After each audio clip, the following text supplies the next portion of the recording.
সকাল সকালই দেখো বন্ধুরা মাজা আর লাড্ডু দিয়ে হালকা তো সেরে ফেললাম। সুস্মিতা এমনিতেই সাজগোজ করতে অনেক টাইম লাগিয়েছে। একদম মিথ্যা কথা বলবেন।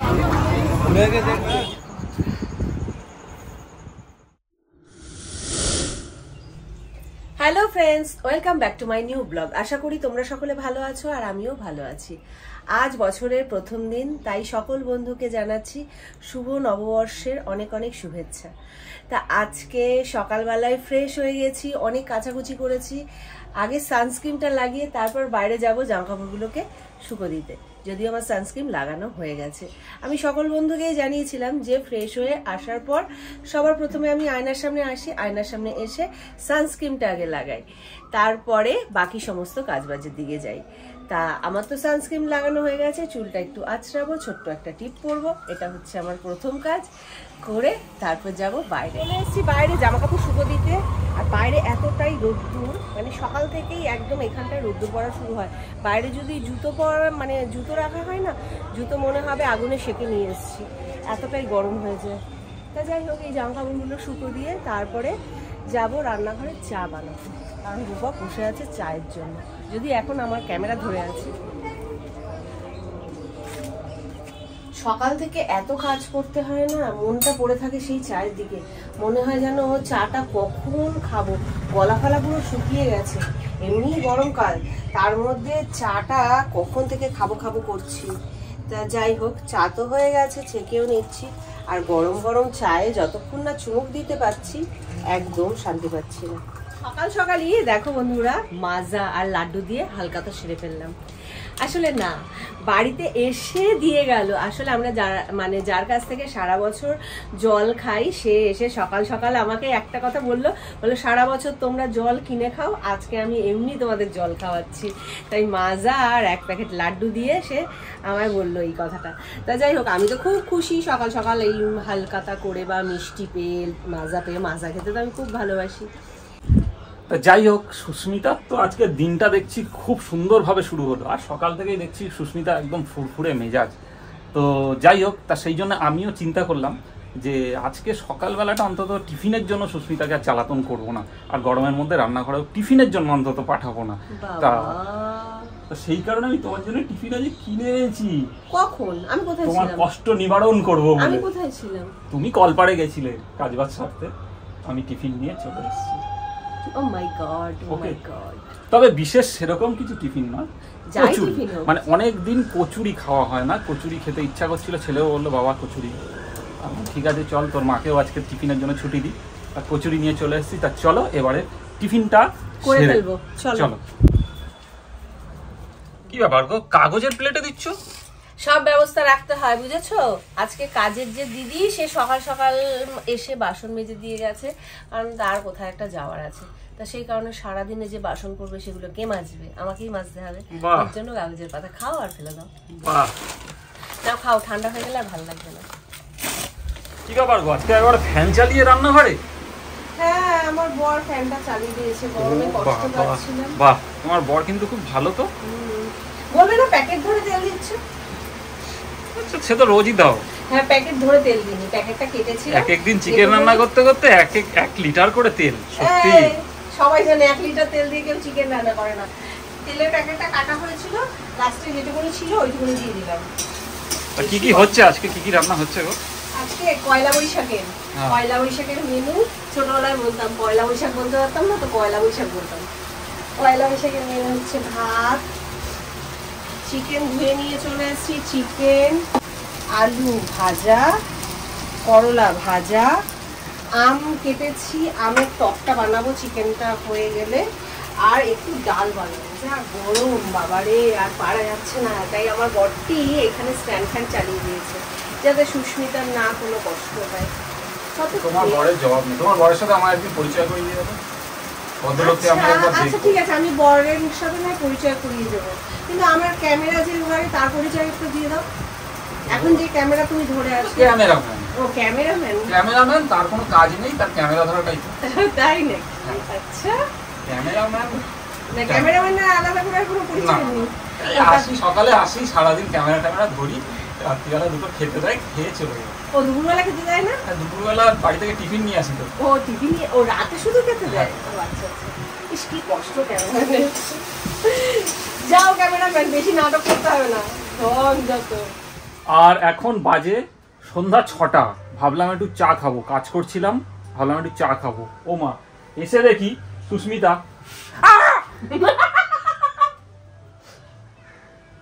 এগুলো কি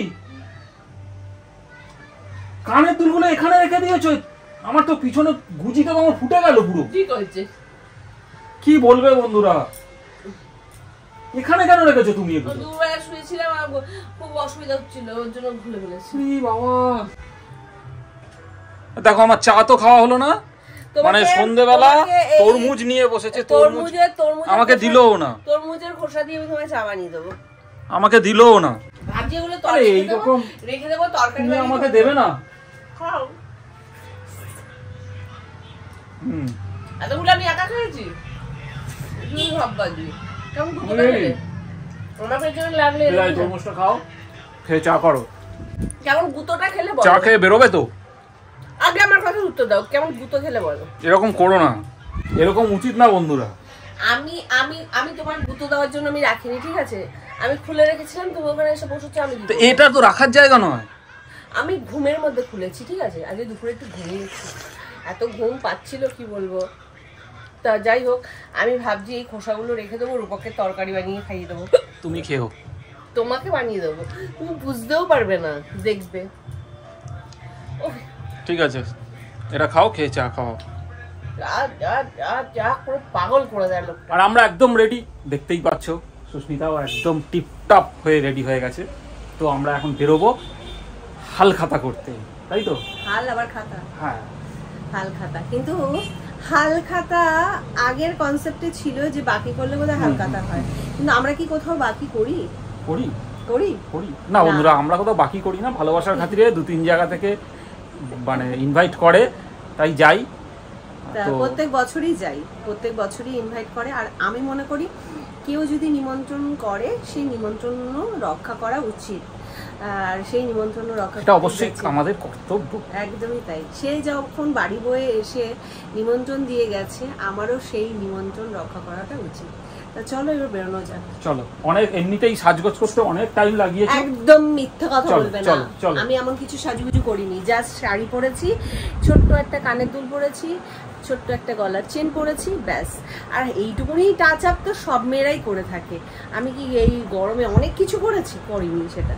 চলো চলো চলো। অনেক ভালো বলেছো তুমি, চলো এবার। দেরি করে আবার বড় বড় জ্ঞানের কথা। বেশি কথা বলছো।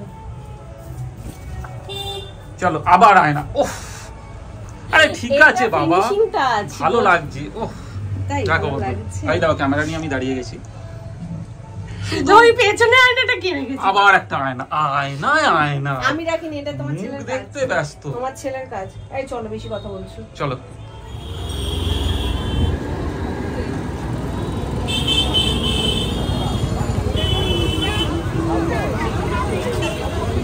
আমরা চলে এসেছি সেই পরিচিত দোকানে, যেখান থেকে আমরা টুকিটাকি সোনার জিনিস বানিয়ে থাকি।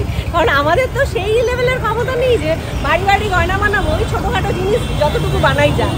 তা যাই হোক, ওরাও এসছে, ওদেরও ইনভাইট রয়েছে। তাই ওরা কে তোমরা আগের একটা ব্লগে হয়তো চেনো বা জানো। আমার পিস্তত দিদির ছেলে, ও আর আমি সমবয়সী। ওর নাম হচ্ছে কৌশিক দেবনাথ। ওর মানে কৌশিক দেবনাথের ওয়াইফ হচ্ছে মৌমিতা দেবনাথ। আর তোর নামটা বাবু আমি জানি না, বলে দাও। মোহনা দেবনাথ, তাই তো? তা আমরা এতক্ষণ ধরে গল্প গুজব করছিলাম। তা অনেকদিন পরই ওদের সাথে দেখা। গত বছরও একই দোকানে একসঙ্গে আমাদের মিট হয়েছিল, একই জায়গায়। গত বছর তার ওদের সাথে আমাদের টাইমিংটা ঠিকঠাক আছে।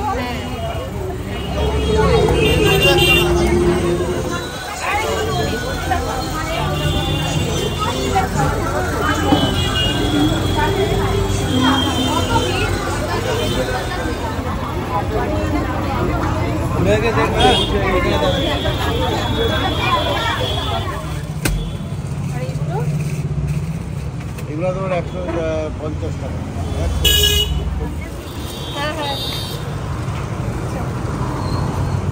আর আমরা হালখাতা সেরে একটু ঘুরতে বেরিয়েছিলাম, আর সন্ধ্যে থেকে যেহেতু চা খাইনি একটু চা তেষ্টা পেয়ে গেছিলো, তাই সামনের একটা মানে চায়ের আড্ডাতে চলে এসেছি আমি আর সুস্মিতা চা খেতে। আমার যদিও নেশা লাগেনি, রূপকের নেশা লেগেছে। আমার তো চায়ের নেশা আগা গোড়াই, সকাল সন্ধে অন্তত এই দুবার আমার চা চাই। চা খাওয়া তো হয়ে গেছে, আর বেরিয়ে যাব। আর প্রচুর মশা বন্ধুরা এখানে, মানে একটু গ্রাম্য কনসেপ্টে এই ক্যাফেটা, যদিও ভালো সাজানো রয়েছে। এই দেখো ভেতরের পরিবেশটা, গাছপালা সব কিছুর ভেতরে, বাঁশের মানে বেঞ্চ টাইপের করা, আর ওদিকে রূপক বিল দিয়ে আসছে। আর এদিকে দেখো একটা চালা মতন করে গেটটাকে বানানো হয়েছে। এমনি সুন্দর ডেকোরেশন, কিন্তু মশার জ্বালায় আমরা বেশিক্ষণ বসতে পারিনি।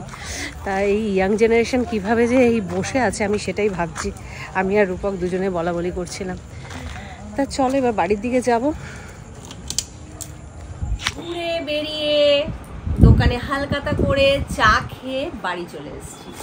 আর আমার হাতে দেখো বন্ধুরা কি দুটো ক্যালেন্ডার আমার ভীষণ ভালো লাগে, কিন্তু দুঃখের বিষয় কি হয়, আমার বাড়িতে ক্যালেন্ডার টানানো হয় না, টানানোর জায়গাই নেই। তাই যাই হোক, কি ক্যালেন্ডারটা আছে দেখে নিই। ও মাই গড, জগন্নাথ, জয় জগন্নাথের জয়। আরেকটা ক্যালেন্ডার, খুব সম্ভবত মা লক্ষ্মী, আর না হলে শিবের ফটো। আমার গেস বলছে গণেশজি। দেখো, সত্যি কথা বলতে বন্ধুরা আমরা দেখিনি এখনো, একদম বাস্তব সত্যি বলছি আমরা দেখিনি। কার কথা ঠিক হয়? তুমি বলেছো লক্ষ্মী নয় শিব, আমি বলেছি গণেশজি। দেখি কোনোটাই ঠিক হয়নি। রাধা কৃষ্ণ মা, আমার বাড়িতে শ্রীকৃষ্ণই শ্রীকৃষ্ণ, মানে জগন্নাথও কিন্তু শ্রীকৃষ্ণের আরেকটা রূপ। তাহলে কৃষ্ণ আর রাধা, দুজনের গেসই ভুল।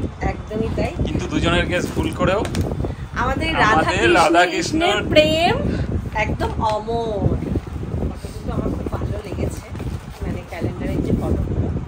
আর দুটো মিষ্টির প্যাকেট অলরেডি দেখতেই পাচ্ছ বন্ধুরা। দুটো কোথায়? তিনটে আছে। হ্যাঁ, আর একটা এমনি ক্যালেন্ডার দেয়। প্রত্যেক বছর একটা জিনিস কিনে থাকি, আর সেই জিনিসটা গেল বছর কিনতে পারিনি বলে না, সত্যি বন্ধুরা আমার গেল বছরটা একদম ভালো কাটেনি, একদম ভালো কাটেনি। মানে সেই চৈত্র মাস থেকে খারাপ দিন গোনা শুরু হয়েছিল, মানে তারপর থেকে সারাটা বছরই কীরকম যেন একটা এলোমেলো খারাপই কেটে গেছে। তা সেই কারণে আজকে যেই জিনিসটা আমি প্রত্যেক বছর কিনতাম, শুধু গেল বছরই কিনতে পারিনি। আসলে মার অসুস্থতার জন্য না এই পয়লা বৈশাখটাও আমি ঠিক করে কাটাতে পারিনি। তারপর মায়ের অপারেশন, সব মিলিয়ে সব আগোছলো হয়ে গিয়েছিল। যেটা আমি প্রত্যেক বছর কিনি, এই পঞ্জিকাটা কিনি। তা আজকে আমি রূপকে মাথা খারাপ করে দিয়েছি এই পঞ্জিকার জন্য।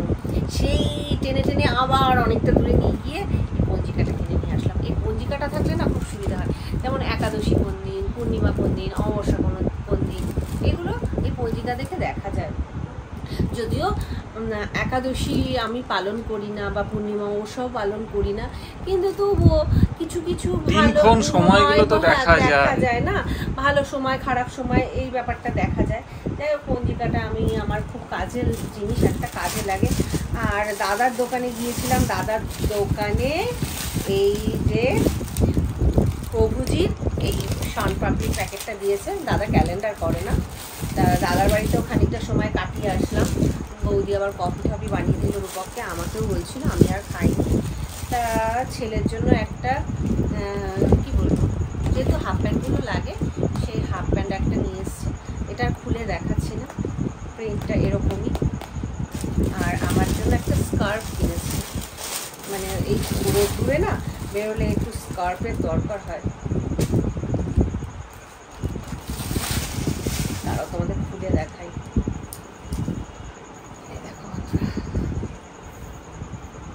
প্রিন্টটা আশা করি ভালো লাগছে তোমাদের, আমার তো ভালো লাগছে। তা যাই হোক, আজকে তো অনেক মজা করলাম, অনেক আনন্দ করলাম, আর সাজুগুজু করলাম। এখনও আমি জামা কাপড় ছাড়িনি, কেন কয়েকটা রিলস বানাতে হবে। আসলে মেকআপ করলে সাধারণত আমি কয়েকটা রিলস না বানিয়ে চেঞ্জ করি না, তাই রিলস বানিয়ে তারপরে মানে এগুলো চেঞ্জ করব, তারপর খাওয়া দাওয়া করবো। তা রাত্রির অনেকটাই হয়ে গেছে, আগে খাওয়া দাওয়া করে নেবে নাকি? হ্যাঁ, খাওয়া দাওয়া তো করব। আগে খাওয়া দাওয়া। আর মিষ্টির প্যাকেটগুলো বাবা আমার দিকে তাকিয়ে আছে, তাই না? আমার দিকে তাকিয়ে আছে। আর ঘড়িতে কটা বাজে বন্ধুদের একটু দেখিয়ে দাও। ঘড়িতে এখন বাজে 11:10। 11:10। মানে আমরা এখনো দেখো মুলতানি করে বেড়াচ্ছি, এখনো খাবো, রিলস বানাবো, বিছানা করব, তারপর মেকআপ রিমুভ করব, তারপর শোবো। মানে এখনো ওই 12:30 1টার গল্প। তা যাই হোক বন্ধুরা, আর হোল নাইটও হয়ে যেতে পারে। না হোল নাইট হয়ে যেতে পারে। না হোল নাইট করবো না, শরীরটা আগে দেখতে হবে না। তা যাই হোক, আজকের ব্লগটা এখানে শেষ করছি। দেখা হচ্ছে কালকে নতুন একটা ব্লগের সাথে, নতুন একটা সূর্যোদয়ের সাথে। টাটা, শুভরাত্রি।